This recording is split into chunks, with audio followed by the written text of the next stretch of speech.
Hello and welcome to HTML lesson 3. Today I'm going to be going through tables, images and lists. To start off with, I'm going to show you that I'm not using Notepad anymore. I'm using render.com. This is an online HTML editor which will allow me to type something in here and it will automatically show up in here.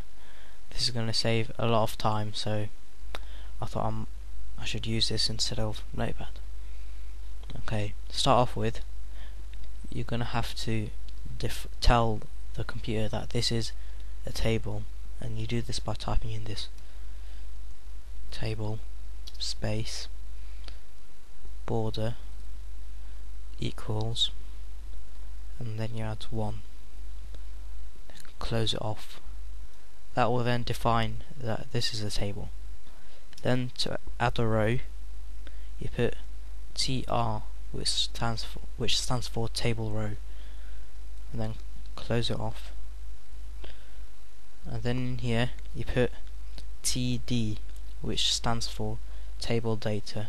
This is what you're going to see in the cells. Then you put in wherever you like.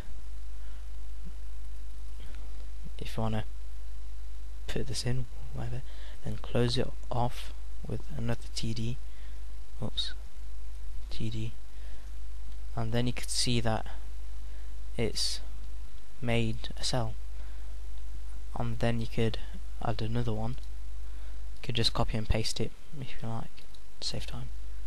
Row 2, and then you can see it's added another column.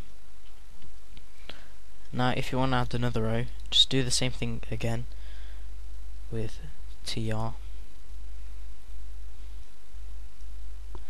and then put table data,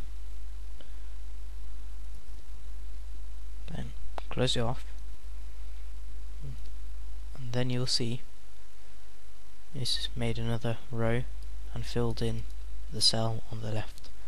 And I could do this as many times as you want to make as big a table as you want, but if you don't want the table to have borders, then you could just add 0 instead of 1, and that'll mean that there aren't any borders. Or you could just take all this bit away and leave it like this. That'll also mean that there are no borders. One second, let me just move this closer, so I could just move like this. Okay, now there are several types of lists, and the first one I'm going to show you is the unordered list. You do this by starting a tag off, typing in UL, which stands for unordered list.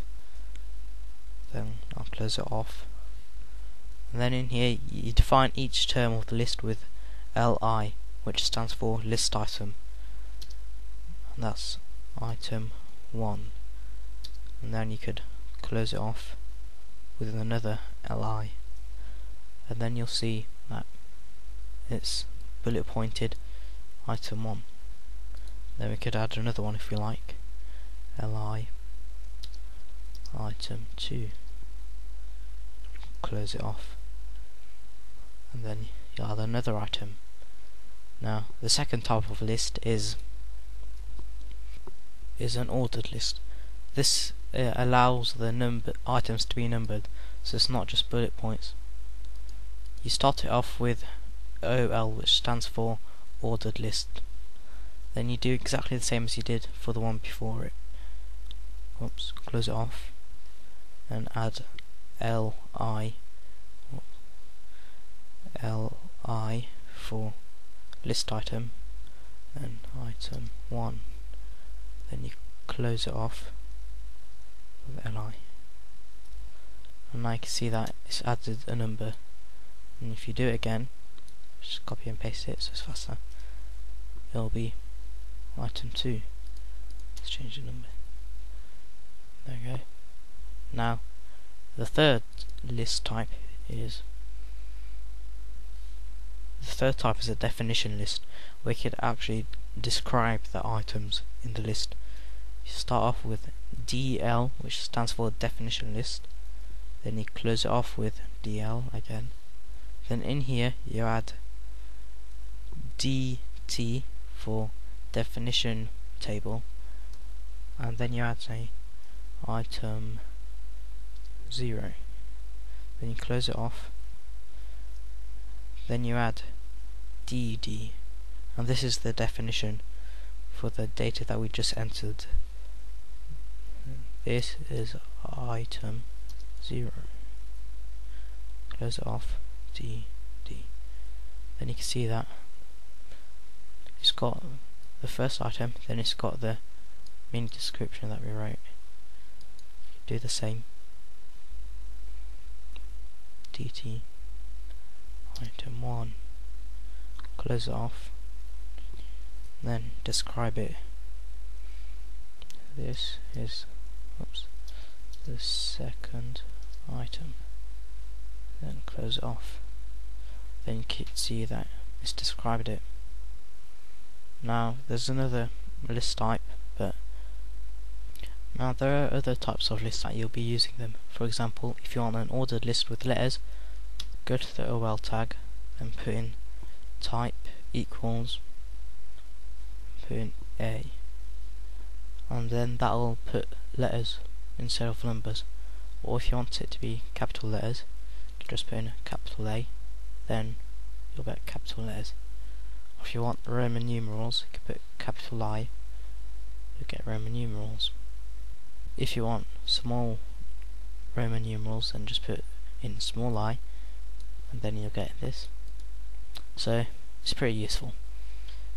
Now I'm going to go through images, how to insert images in a website. Okay, if you want to insert an image, put in img for image, then src, which stands for source, then equals, then you enter the location of the image in here. Let's just close this off.